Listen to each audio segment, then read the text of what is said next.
अस्सलाम वालेकुम। आज हम लोग 9th की न्यू केमिस्ट्री बुक के चैप्टर 2 का लेक्चर नंबर 6 देख रहे हैं, जिसमें हमारे पास जो टॉपिक ऑफ डिस्कशन है वो है हमारे पास atomic number and mass number. ये जो टॉपिक है ये हमारे पास लॉन्ग प्लस शॉर्ट दोनों के हवाले से जो है बहुत इंपॉर्टेंट टॉपिक है। पहले हम लोग इसको लॉन्ग के हवाले से लिख लेते हैं, नेक्स्ट शॉर्ट जो है वो हम लोग साथ साथ देखते जाएंगे कि कौन कौन से शॉर्ट इसमें बनते हैं। तो सबसे पहले हम वो कहते हैं कि electron, proton and neutron are called fundamental particle of all type of matter. अब हम लोगों ने लास्ट टॉपिक्स में क्या देखा था कि हम लोगों ने ये देखा कि एटम के अंदर कौन कौन से पार्टिकल्स पाए जाते हैं, जिसमें हम लोगों ने देखा कि उसमें इलेक्ट्रॉन, प्रोटॉन और न्यूट्रॉन, और इन तीनों की पोजीशन के बारे में भी हम लोगों ने जो है डिटेल से स्टडी किया है। तो अब हम लोगों को ये पता चल गया है कि ये इलेक्ट्रॉन, प्रोटॉन और न्यूट्रॉन जो है ये फंडामेंटल पार्टिकल हैं हमारे पास तमाम टाइप के मैटर के, चाहे मैटर वो गैसेस स्टेट में हो, सॉलिड स्टेट में हो या लिक्विड स्टेट में हो, हर स्टेट में ये हमारे पास हर एटम के फंडामेंटल पार्टिकल्स हैं। नेक्स्ट वो कहते हैं कि इन अदर वर्ड्स, दूसरे लफ्जों में, the atom of all element present in this world contain same electron, proton and neutron. अब वो कहते हैं या फिर हम ये भी कह सकते हैं कि इस दुनिया में जितने भी एलिमेंट्स के एटम पाए जाते हैं उसके अंदर इलेक्ट्रॉन, प्रोटॉन और न्यूट्रॉन जो है वो पाए जाते हैं। However, an atom of one element differ from an atom of another element because it contain different number of fundamental particles। हाँ, वो कहते हैं ये बात तो जो है कि तमाम एटम्स में इलेक्ट्रॉन, प्रोटॉन और न्यूट्रॉन पाए जाते हैं, लेकिन एक एटम, एक एलिमेंट के एटम, एक एलिमेंट का जो एटम है वो दूसरे एलिमेंट के एटम से मुख्तलिफ है। उसकी वजह क्या है कि एक एलिमेंट के एटम में मुख्तलिफ नंबर में इलेक्ट्रॉन, प्रोटॉन, न्यूट्रॉन पाए जाते हैं और दूसरे एटम में मुख्तलिफ नंबर से के इलेक्ट्रॉन, प्रोटॉन और न्यूट्रॉन पाए जाते हैं। इट मीन्स कि हर एटम में जो इलेक्ट्रॉन और प्रोटॉन, न्यूट्रॉन की जो तादाद है वो हमारे पास मुख्तलिफ होगी, लेकिन ये सब में पाए ज़रूर जाएंगे। एक्सेप्शन हम लोगों ने पढ़ी थी कि सिर्फ हाइड्रोजन, ऑर्डिनरी हाइड्रोजन में न्यूट्रॉन नहीं पाया जाता, उसके अलावा तमाम जो हमारे पास एलिमेंट्स के एटम्स हैं उसके अंदर इलेक्ट्रॉन, प्रोटॉन और न्यूट्रॉन ये तीनों फंडामेंटल पार्टिकल्स इसमें मौजूद होते हैं। नेक्स्ट वो बात करते हैं the number of proton present in an atom is always fixed. अब वो कहते हैं जो नंबर ऑफ प्रोटॉन है, ठीक है, एक एटम के अंदर जितने नंबर ऑफ प्रोटॉन है वो फिक्स रहेंगे, ठीक है, वो जो है कहीं जा नहीं सकती या उसके अंदर मजीद एडिशन नहीं हो सकती किसी और एटम से, उसके अंदर प्रोटॉन जो है वो आ नहीं सकते। तो प्रोटॉन के नंबर जो है वो हमेशा, एक एटम में अगर 5 नंबर है प्रोटॉन के तो वो 5 ही रहेंगे, वो हमेशा फिक्स रहेंगे, उनमें कोई चेंजमेंट नहीं आएगी। इस card atomic number of element, और ये जो प्रोटॉन के नंबर है ये हमारे पास क्या कहलाता है, एटॉमिक नंबर कहलाता है उस एलिमेंट का, ठीक है। अगर हमसे एटॉमिक नंबर का पूछा जाए तो एटॉमिक नंबर हमारे पास क्या होता है, the number of proton in an atom is known as atomic number. Next वो कहते हैं कि since an atom as a whole is electrically neutral. अब वो कहते हैं कि एक एटम जो है पूरे का पूरा वो क्या होता है, इलेक्ट्रिकली न्यूट्रल होता है। The number of electron present in atom will be the same as the number of protons. अब यहाँ पे वो कहता है कि जब एक एटम जो है वो इलेक्ट्रिकली न्यूट्रल है तो हमारे पास नंबर ऑफ इलेक्ट्रॉन जो होंगे वो किसके बराबर होंगे, नंबर ऑफ प्रोटॉन के बराबर होंगे। अब हम इस बात को जो है वो समझते हैं कि क्या बात कर रहा है। पहले भी हम लोगों ने इस चीज़ को जो है वो डिस्कस किया कि हमारे पास जब कोई भी एटम होता है, ठीक है, उसमें हमारे पास क्या होता है, सेंटर में हमारे पास न्यूक्लियस होता है, ठीक है, न्यूक्लियस में हमारे पास प्रोटॉन होते हैं और हमारे पास न्यूट्रॉन होते हैं, ठीक है। उसके बाद उसके इर्द गिर्द शेल्स होते हैं जिनको हम लोगों ने ऑर्बिट्स का नाम दिया था कल, ठीक है। इनके अंदर क्या होता है, इनके अंदर हमारे पास इलेक्ट्रॉन्स जो होते हैं वो रिवॉल्व कर रहे होते हैं। तो ये हमारे पास एक होल एटम की स्ट्रक्चर थी। अब वो क्या कहते हैं, वो कहते हैं कि एक ऐसा एटम जो जिसपे कोई चार्ज नहीं है उसमें क्या होता है कि नंबर ऑफ प्रोटॉन जो होते हैं वो इक्वल होते हैं नंबर ऑफ इलेक्ट्रॉन के, ठीक है। उसकी वजह क्या है कि प्रोटॉन के ऊपर पॉजिटिव चार्ज होता है, इलेक्ट्रॉन के ऊपर नेगेटिव चार्ज होता है। जब प्लस में और माइनस में दोनों वैल्यूज जो है वो इक्वल होंगी तो जाहिर सी बात है ओवरऑल जो चार्ज होगा एटम पर वो इलेक्ट्रिकली न्यूट्रल होगा, उसके ऊपर कोई चार्ज नहीं होगा, क्योंकि न्यूट्रॉन का हम देख चुके कि न्यूट्रॉन पे कोई चार्ज नहीं होता, चार्ज हमेशा प्रोटॉन पर और इलेक्ट्रॉन पर होता है। प्रोटॉन पे पॉजिटिव चार्ज होता है, इलेक्ट्रॉन पे नेगेटिव चार्ज होता है। फॉर एग्जांपल जैसे हमारे पास अगर हम बात करें हाइड्रोजन की ही बात कर लेते हैं, हाइड्रोजन में एक प्रोटॉन होता है +1 और एक ही इलेक्ट्रॉन होता है -1, ठीक है, -1 और ये आपस में कैंसिल हो गए। इस वजह से हाइड्रोजन जो होती है वो हमारे पास न्यूट्रल होती है।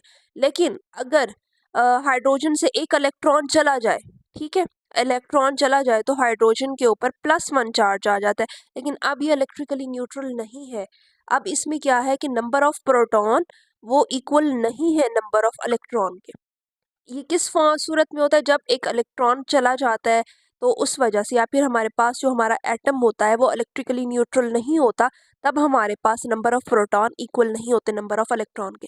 अदरवाइज हमारे पास जब भी कोई एटम इलेक्ट्रिकली न्यूट्रल होगा, ठीक है, उसके ऊपर कोई चार्ज नहीं होगा, तो उस सूरत में नंबर ऑफ प्रोटॉन इक्वल होंगे नंबर ऑफ इलेक्ट्रॉन के।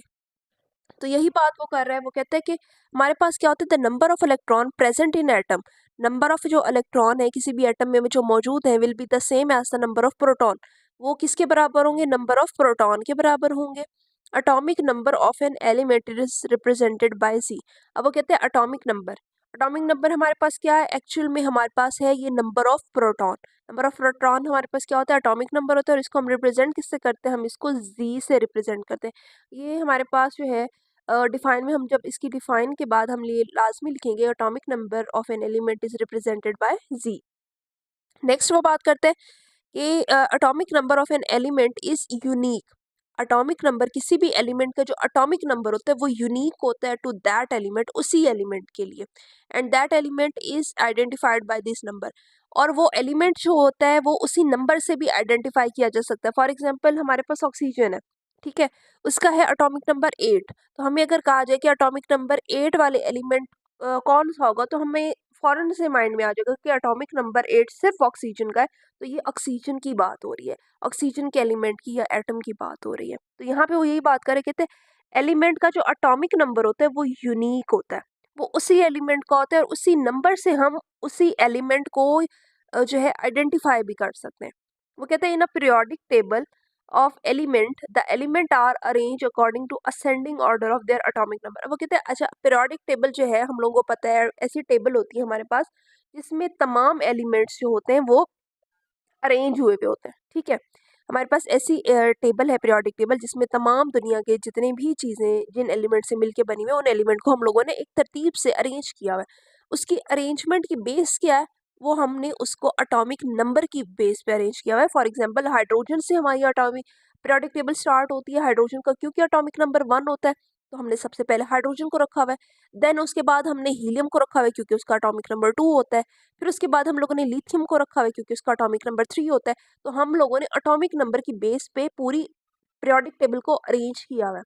उसमें हमारे एलिमेंट्स जो है असेंडिंग ऑर्डर में, मतलब 1 से स्टार्ट होते हैं और सो ऑन इस तरह से चलते जाते हैं। अगर हम लोग देखना चाहें तो हम लोग देख भी सकते हैं कि किस तरह से जो है हमारे पास पीरियोडिक टेबल जो है मतलब इसमें एलिमेंट्स मौजूद है। अब ये हमारे पास पीरियोडिक टेबल मौजूद है, ठीक है। इसमें तमाम एलिमेंट्स के जो है तमाम एलिमेंट्स मौजूद हैं जिनसे हमारी जो है होल यूनिवर्स बनी हुई है।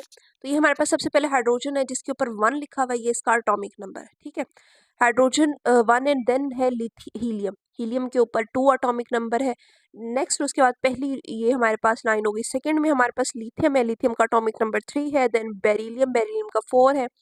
बोरॉन है, बोरॉन का 5 है। कार्बन का 6 है। नाइट्रोजन का 7 है। ऑक्सीजन का 8 है। फ्लोरीन का 9 है और नियॉन का 10 है। तो इट मीन्स के on the basis of atomic number हम लोगों ने पूरी हमारी जो पीरियोडिक टेबल है वो अरेंज हुई हुई है, ठीक है।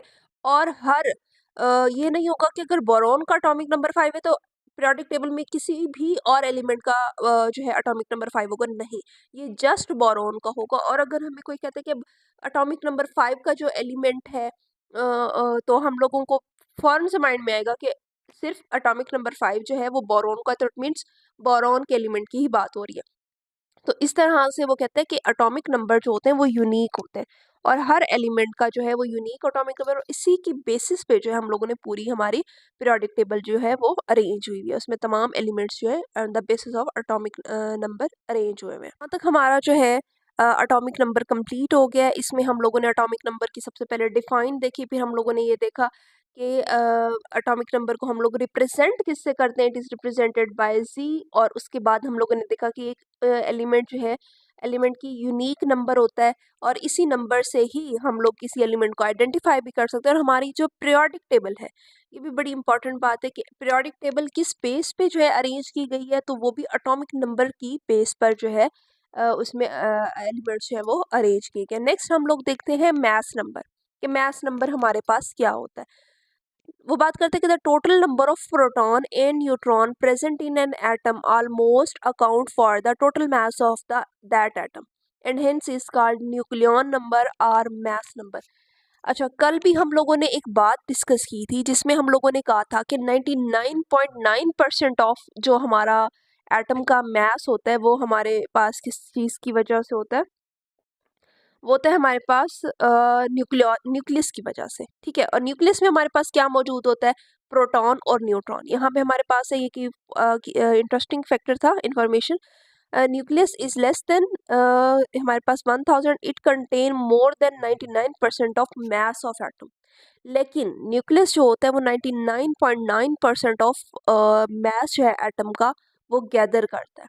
अब यहाँ पे उसी मास नंबर की बात हो रही है, तो इट मीन्स यहाँ पे न्यूक्लियस की बात हो रही होगी। और न्यूक्लियस में हमारे पास क्या मौजूद होता है, न्यूक्लियस में हमारे पास मौजूद होता है प्रोटॉन और न्यूट्रॉन।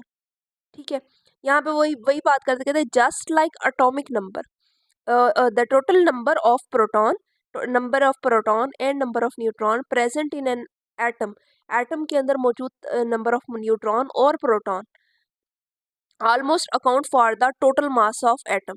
अच्छा, वो कहते हैं कि इन्हीं की वजह से तकरीबन तकरीबन की बात हो रही है, टोटल की बात नहीं, तकरीबन जो है ऑलमोस्ट वो कह रहे हैं मास ऑफ द एटम जो होता है वो प्रोटॉन और न्यूट्रॉन की वजह से होता है and hence it is called, इस वजह से हम इसको न्यूक्लियन नंबर क्योंकि न्यूक्लियस के अंदर मौजूद है, या हम इसको मैस नंबर कहते हैं क्योंकि तकरीबन जो है 99.9% मैस इनकी वजह से है।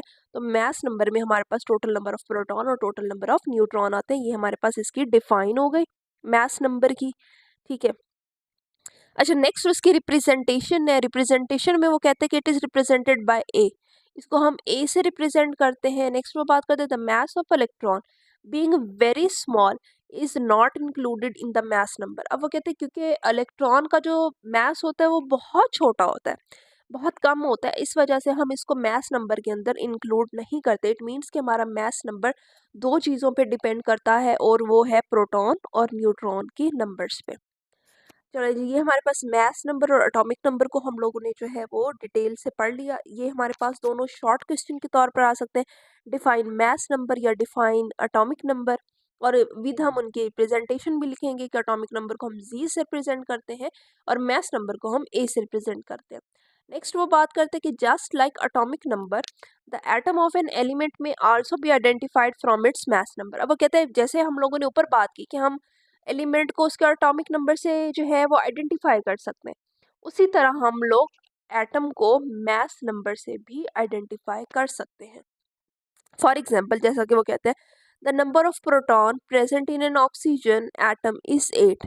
अब वो कहते हैं अगर हम प्रोटॉन मतलब कि हमारे पास एटॉमिक नंबर की बात हो रही है, तो वो कहते हैं अगर हम लोग बात करें कि ऑक्सीजन में एटम जो एटॉमिक नंबर है या जो प्रोटॉन के नंबर है वो हमारे पास 8 है, so it's atomic number is 8, तो इस वजह से इसका एटॉमिक नंबर भी 8 ही होगा।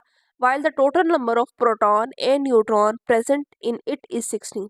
जबकि अगर हम इसके मैस नंबर की बात करें, मैस नंबर में हमारे पास नंबर ऑफ प्रोटॉन और नंबर ऑफ न्यूट्रॉन आता है, तो वो हमारे पास कितना है, वो है हमारे पास 16।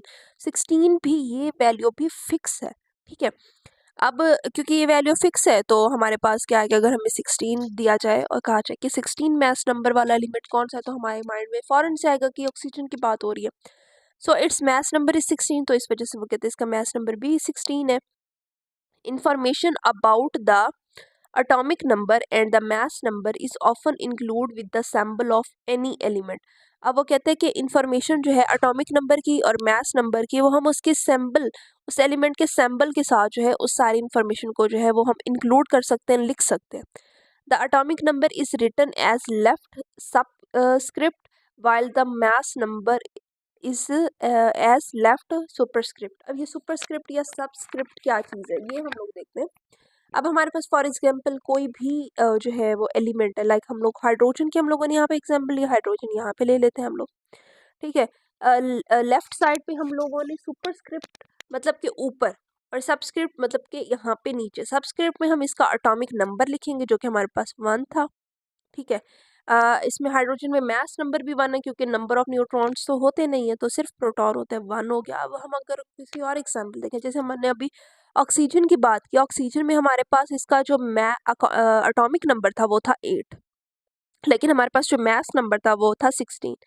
तो हम लोगों ने क्या करना है कि इसका मास नंबर और एटॉमिक नंबर को किस तरह से रिप्रेजेंट करना है, तो हमने सबसे पहले उस एलिमेंट का सिंबल राइट करना है। जैसे हमारे पास ऑक्सीजन का सिंबल होता है O, उसके लेफ्ट पे जो नीचे है, ठीक है, नीचे वाली साइड पे हम लोग उसका एटॉमिक नंबर लिखेंगे और ऊपर वाली साइड पे हम लोग उसका मास नंबर लिखेंगे। तो ये हमारे पास पूरी जो है टोटल इन्फॉर्मेशन आ गई है कि हमारे पास ऑक्सीजन का मास नंबर क्या है और उसका एटॉमिक नंबर क्या है।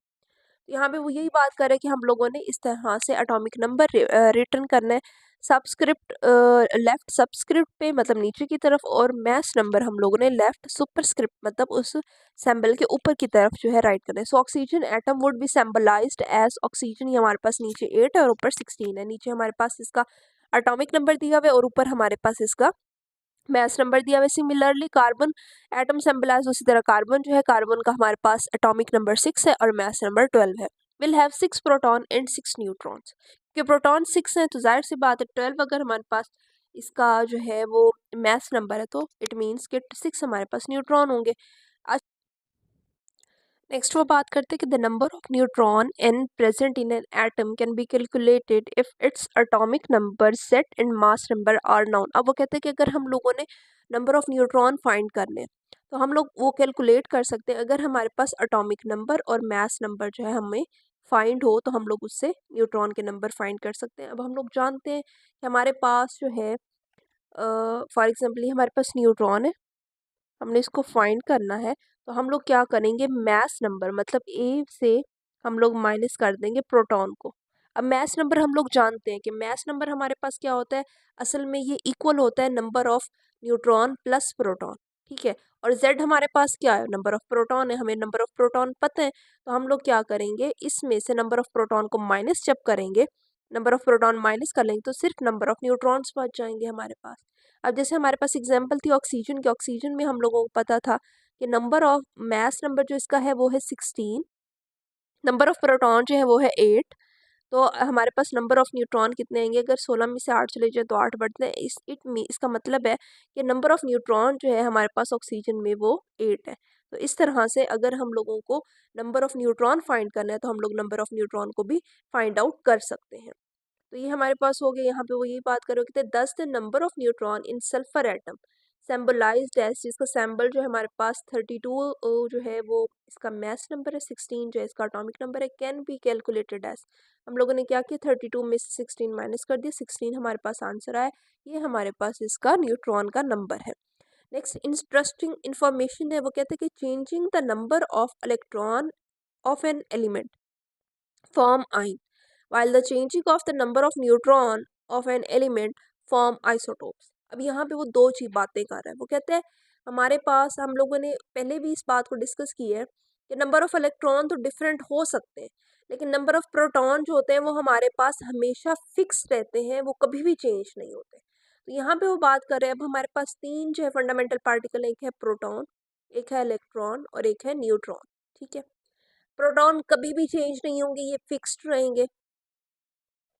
इलेक्ट्रॉन जब यहाँ से मतलब एक इलेक्ट्रॉन लीव करके जाएगा या इलेक्ट्रॉन की एडिशन भी हो सकती है, तो उससे बनने वाले जो हमारे पास नया जो होगा उसको हम एलिमेंट को आयन कहते हैं, ठीक है। अगर ये इलेक्ट्रॉन को लूज करता है, इलेक्ट्रॉन दे देता है, तो इसके ऊपर पॉजिटिव चार्ज आता है। और अगर ये इलेक्ट्रॉन गेन करता है, दूसरे से ले लेता है, तो इसके ऊपर नेगेटिव चार्ज आता है, ठीक है। और न्यूट्रॉन का नंबर अगर चेंज होता है, ठीक है, न्यूट्रॉन अगर नंबर चेंज करता है तो इसके नतीजे में बनने वाले जो होते हैं हमारे पास, उनको हम आइसोटोप्स कहते हैं, ठीक है। आइसोटोप्स हमारे पास बनते हैं। तो इन चीज़ों को, आइसोटोप्स को हम लोग जो है डिटेल से स्टडी करेंगे। और अगर हम आयन की बात करें तो यहाँ से हम इस बात को याद रख सकते हैं कि देना हमेशा अच्छी चीज़ है, पॉजिटिव चीज़ है। तो जो एटम इलेक्ट्रॉन को दे रहा है तो उसके ऊपर पॉजिटिव चार्ज आया, और लेना या किसी से छीनना नेगेटिव चीज़ है। तो जब भी कोई एटम किसी और से जो है इलेक्ट्रॉन लेता है या उसे छीनता है तो वो क्या आता है, उसके ऊपर नेगेटिव चार्ज आता है। तो इस तरह से इन चार्जेस को याद करना भी ईजी हो जाएगा। तो ये हमारे पास जो इंटरेस्टिंग इन्फॉर्मेशन है। नेक्स्ट टॉपिक में इंशाल्लाह हम लोग आइसोटोप्स को ही डिटेल से स्टडी करेंगे। तो हम देखेंगे कि किस तरह से न्यूट्रॉन के चेंज होने से हमारे पास आइसोटोप्स बन रहे हैं।